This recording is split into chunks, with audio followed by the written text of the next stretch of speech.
नमस्कार। आकाशवाणी से प्रस्तुत है समाचार प्रभात।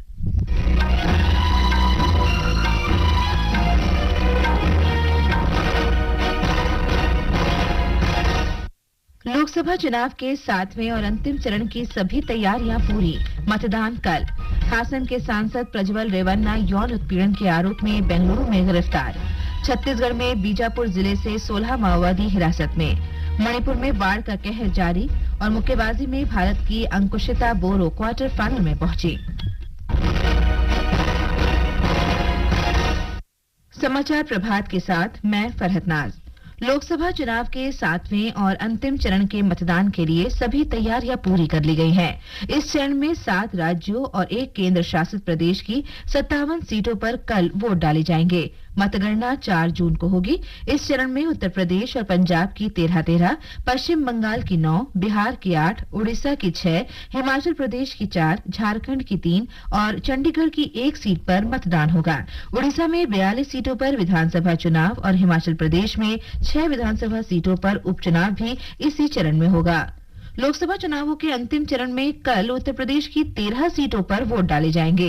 इनमें महाराजगंज, कुशीनगर, गोरखपुर, वाराणसी, देवरिया, बलिया, बांसगांव, घोसी, सलेमपुर, गाजीपुर, चंदौली, रॉबर्ट्सगंज और मिर्जापुर लोकसभा सीट शामिल है। इन सीटों पर कुल 144 प्रत्याशी मैदान में हैं। वाराणसी सीट पर भारतीय जनता पार्टी के टिकट पर प्रधानमंत्री नरेंद्र मोदी तीसरी बार चुनाव लड़ रहे हैं। कांग्रेस ने अजय राय और बहुजन समाज पार्टी ने अतहर जमाल को चुनाव मैदान में उतारा है। गोरखपुर सीट से भाजपा की ओर से रवि किशन और समाजवादी पार्टी की ओर से काजल निषाद मैदान में हैं। झारखंड में अंतिम चरण में कल होने वाले मतदान की सभी तैयारियां पूरी हो गई हैं। इस चरण में राज्य की गोड्डा, दुमका और राजमहल लोकसभा सीट पर मतदान होगा। मतदान सुबह 7 बजे से शुरू होगा और शाम 5 बजे तक चलेगा। 53,24,000 से अधिक मतदाता 52 उम्मीदवारों के भाग्य का फैसला करेंगे। मुख्य निर्वाचन अधिकारी श्री के रवि कुमार ने बताया कि सभी मतदान कर्मी अपने बूथों के लिए निकल चुके हैं। शांतिपूर्ण चुनाव कराने के लिए 50,000 से अधिक जवानों को तैनात किया गया है। निर्वाचन अधिकारी ने बताया कि भीषण गर्मी को ध्यान में रखते हुए मतदान केंद्रों पर कई विशेष प्रबंध भी किए गए हैं। लोक निर्णय 2024 आम चुनावों पर विशेष कार्यक्रम हर शाम 7 बजे से और पुनः प्रसारण रात 9:30 बजे से आकाशवाणी गोल्ड पर। चुनावी गतिविधियों की खबर, देश के हर अंचल पर नजर, विशेषज्ञों की राय और विश्लेषण। दुनिया के सबसे बड़े लोकतंत्र के चुनावी पर्व में सुनिए लोक प्रसारक के साथ लोक निर्णय 2024। वहीं पंजाब में कल होने वाले लोकसभा चुनाव के लिए सभी तैयारियां पूरी कर ली गई हैं। इस चुनाव में 169 निर्दलीय उम्मीदवारों सहित कुल 328 उम्मीदवार मैदान में हैं, जो अब तक की सबसे बड़ी संख्या है। एक रिपोर्ट। लंबे समय के बाद इस बार चुनाव में कोई राजनीतिक गठबंधन नहीं है। ऐसे में सभी 13 लोकसभा निर्वाचन क्षेत्रों में बहुकोणीय मुकाबले हैं। अगर मतदान प्रतिशत की बात करें तो ये हर चुनाव में घटता बढ़ता रहा है। सबसे अधिक मतदान करीब 71% सन 1967 के लोकसभा चुनाव में दर्ज किया गया था, जबकि पिछले 2019 के लोकसभा चुनाव में 65% मतदान हुआ। चुनाव आयोग ने इस बार 70 पार का लक्ष्य रखा है और इसे पाने के लिए पिछले करीब 2.5 महीने से स्वीप गतिविधियों के तहत मतदाता जागरूकता को लेकर अनेक अभियान चलाए गए हैं। चुनाव से जुड़े अधिकारियों को पूरी उम्मीद है कि कल मतदान प्रतिशत अवश्य बढ़ेगा। शिशु शर्मा शांतल, आकाशवाणी समाचार, जालंधर। निर्वाचन आयोग ने लोकसभा चुनाव के अंतिम चरण के मतदान से पहले फैल रही अफवाहों को खारिज किया है। आकाशवाणी समाचार से विशेष बातचीत में मुख्य निर्वाचन आयुक्त राजीव कुमार ने बताया कि मतदान प्रतिशत बढ़ने से जुड़ी अफवाह देश भर में फैल रही है। श्री राजीव कुमार ने कहा कि कोई भी मतदान प्रतिशत नहीं बढ़ा सकता है, क्योंकि उम्मीदवारों और एजेंटों को फॉर्म 17C की प्रतिलिपि उपलब्ध कराई जाती है, जिसमें मतदान प्रतिशत का रिकॉर्ड होता है। संवैधानिक संस्था होने के कारण अगर कोई आरोप भी लग रहा है तो उसको हमें जवाब देकर और सहन करना चाहिए। जैसे एक बहुत बड़ी अफवाह चलाई गई, वोटर्स का संख्या बढ़ा दी। हर पोलिंग स्टेशन पे हर कैंडिडेट को, हर एजेंट को उसको मालूम है फॉर्म 17C की कॉपी थी गई, लेकिन 10-15 दिन तक ये माहौल चलता रहा। हमारा एक एप्लीकेशन है जिसमें कॉन्टिन्यूअस असेंबली वाइज डाटा पड़ा हुआ है। ये समाचार आकाशवाणी से प्रसारित किए जा रहे हैं। पर्वों और उत्सवों का देश है भारत। अब समय है देश के सबसे बड़े पर्व और उत्सव का। आने वाले लोकसभा चुनाव के पर्व को मनाएं उमंग और उत्साह से। वोटर लिस्ट में अपना नाम जांचने के लिए प्ले स्टोर या एप्पल स्टोर में जाएं और वोटर हेल्पलाइन ऐप डाउनलोड करें या फिर elections24.eci.gov.in पर जाएं। लोकतंत्र के इस महापर्व में हर वोट कीमती है, इसलिए वोट डालना न भूलें। चुनाव का पर्व, देश का गर्व। समाचार प्रभात में आपका फिर स्वागत है। कर्नाटक में कल रात बेंगलुरु अंतर्राष्ट्रीय हवाई अड्डे पर यौन उत्पीड़न के मामलों का सामना कर रहे हासन के जनता दल एस सांसद प्रज्वल रेवन्ना को गिरफ्तार कर लिया गया। विशेष जांच दल ने प्रज्वल रेवन्ना को हिरासत में लिया। उन्हें अदालत के समक्ष पेश कर उन्हें विरुद्ध यौन उत्पीड़न के अभियोग को लेकर पूछताछ की जाएगी। 26 अप्रैल को रेवन्ना के विदेश जाने के बाद उनसे संबंधित यौन उत्पीड़न का एक वीडियो वायरल होने के बाद विशेष जांच दल का गठन किया गया था। प्रज्वल रेवन्ना ने निर्वाचित प्रतिनिधियों की सत्र अदालत और प्रिंसिपल सिटी में अग्रिम जमानत याचिका दायर की थी, जिसकी आज सुनवाई होनी है। छत्तीसगढ़ में बीजापुर जिले के अलग अलग स्थानों से सुरक्षा बलों ने 16 माओवादियों को गिरफ्तार किया है। इनमें से 11 को बीजापुर थाना क्षेत्र के गोरना पडियारापारा इलाके से और 5 माओवादियों को उसूर थाना क्षेत्र के भूसापुर इलाके से गिरफ्तार किया गया। वहीं जम्मू कश्मीर में कल हुई बस दुर्घटना में मृतकों की संख्या बढ़कर 22 हो गई है और 69 लोग घायल हैं। यात्रियों से भरी ये बस उत्तर प्रदेश और राजस्थान के तीर्थ यात्रियों को लेकर रियासी जिले के शिवखोरी जा रही थी। इस बस के जम्मू जिले के अखनूर क्षेत्र की एक गहरी खाई में गिर जाने से ये दुर्घटना हुई। घायलों को उप जिला अस्पताल अखनूर पहुंचाया गया है। गंभीर रूप से घायल लोगों को जम्मू के जीएमसी अस्पताल पहुंचा दिया गया है। इस बीच जम्मू के जिला मजिस्ट्रेट ने इस दुर्घटना के कारणों की जांच के आदेश दिए हैं। राष्ट्रपति, उपराष्ट्रपति और प्रधानमंत्री ने मृतकों के परिजनों के प्रति शोक संवेदना प्रकट की है। भारतीय रिजर्व बैंक ने वर्तमान वित्त वर्ष में आर्थिक वृद्धि दर 7% होने का अनुमान व्यक्त किया है। वार्षिक रिपोर्ट में बैंक ने कहा है कि वर्ष 2024-25 के लिए वास्तविक सकल घरेलू उत्पाद की वृद्धि दर समान रूप से 7% बढ़ने का अनुमान है। केंद्रीय बैंक ने कहा है कि वित्त वर्ष 2024 में भारतीय अर्थव्यवस्था मजबूत गति से बढ़ी। इस दौरान वास्तविक सकल घरेलू उत्पाद की वृद्धि पिछले वर्ष के 7% से बढ़कर 7.6% हो गई। देश की अर्थव्यवस्था का परिदृश्य सुदृढ़ बना हुआ है। व्यापक आर्थिक बुनियादी आधार और कॉरपोरेट क्षेत्र मजबूत है। साथ ही बाहरी आर्थिक क्षेत्र में भी उभरने की शक्ति मौजूद है।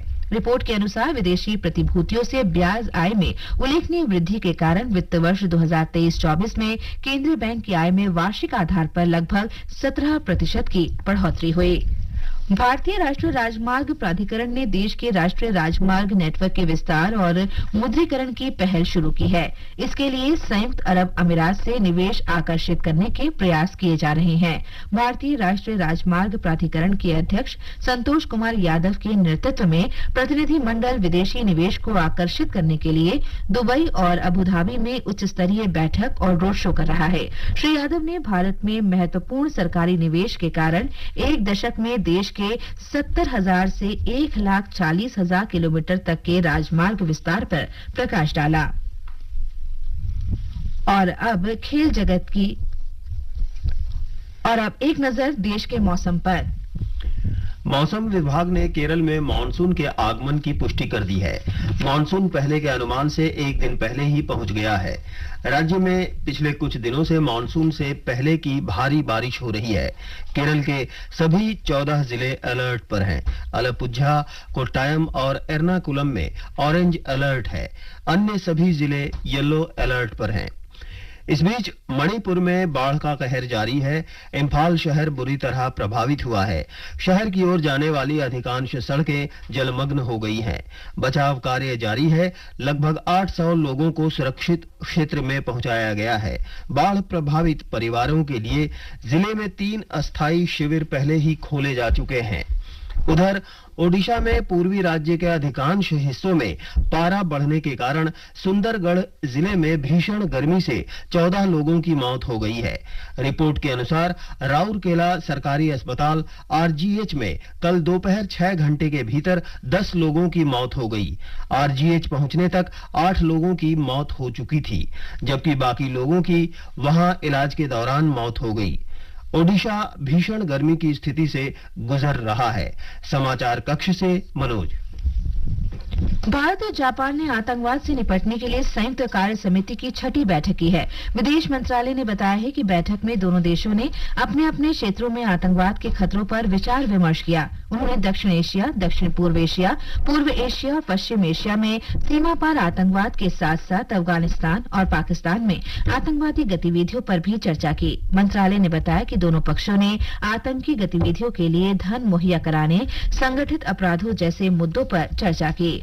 भारत ने दक्षिणी गजा में फलस्तीनी शहर रफा में विस्थापितों के शिविर में लोगों के मारे जाने पर गहरी चिंता व्यक्त की है। कल नई दिल्ली में विदेश मंत्रालय के प्रवक्ता रणधीर जायसवाल ने बताया कि भारत लगातार जारी संघर्ष में नागरिकों की सुरक्षा और अंतर्राष्ट्रीय मानवीय कानून का सम्मान करने की अपील करता रहा है। उन्होंने कहा कि इजरायली पक्ष पहले ही इसे एक दुर्घटना मानकर इसकी जिम्मेदारी स्वीकार कर चुका है और घटना की जांच की घोषणा कर चुका है। उपराष्ट्रपति जगदीप धनखड़ ने कहा है कि किसानों को तकनीकी रूप से आगे बढ़ाने की जरूरत है। उन्होंने किसानों को कृषि से संबंधित उद्योगों के साथ जोड़ने पर बल दिया। उपराष्ट्रपति ने उत्तराखंड के उधम सिंह नगर जिले में गोविंद वल्लभ पंत कृषि और प्रौद्योगिकी विश्वविद्यालय में ये बात कही।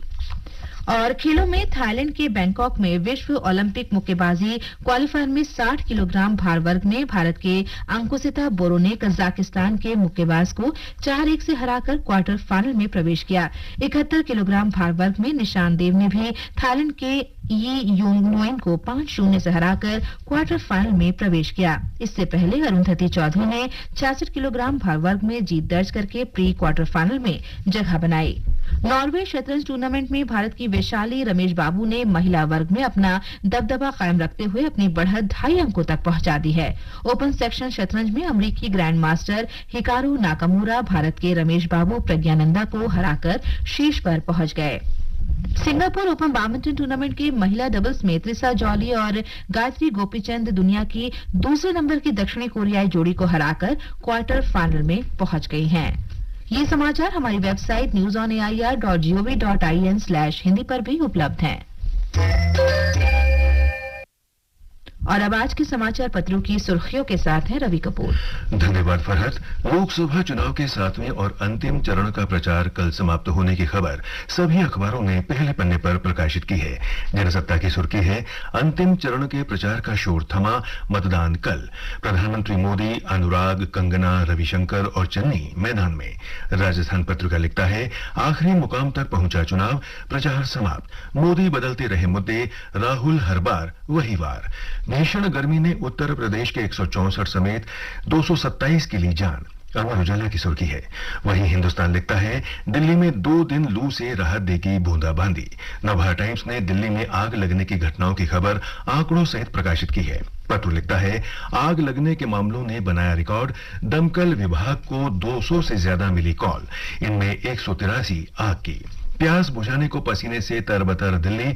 दैनिक जागरण ने जल संकट शीर्षक से यह खबर प्रकाशित की है। पत्र लिखता है, टैंकर की मांग करने के बाद 2 से 4 घंटे तक करना पड़ रहा इंतजार। पानी भरने के लिए लगती है लंबी कतार। वहीं दैनिक ट्रिब्यून ने प्रचंड गर्मी के साथ पानी की किल्लत पर कुछ यूं सुर्खी बनाई है, दिल्ली में आग, उगल रहा सूरज, पानी को लेकर मचा हाहाकार। उत्तर प्रदेश के हाथरस से जम्मू कश्मीर जा रही बस के खाई में गिरने की खबर भी सभी अखबारों ने प्रकाशित की है। दैनिक जागरण लिखता है, जम्मू में खाई में गिरी बस, 22 श्रद्धालुओं की मौत। अमर उजाला की सुर्खी है, जम्मू पुंछ हाईवे पर दर्दनाक हादसा, क्षमता से ज्यादा सवार थे यात्री। और अंत में मुख्य समाचार एक बार फिर। लोकसभा चुनाव के 7वें और अंतिम चरण की सभी तैयारियां पूरी, मतदान कल। हासन के सांसद प्रज्वल रेवन्ना यौन उत्पीड़न के आरोप में बेंगलुरु में गिरफ्तार। छत्तीसगढ़ में बीजापुर जिले से 16 माओवादी हिरासत में। मणिपुर में बाढ़ का कहर जारी। और मुक्केबाजी में भारत की अंकुशिता बोरो क्वार्टर फाइनल में पहुंची। इसके साथ ही समाचार प्रभात का ये अंक समाप्त हुआ। नमस्कार।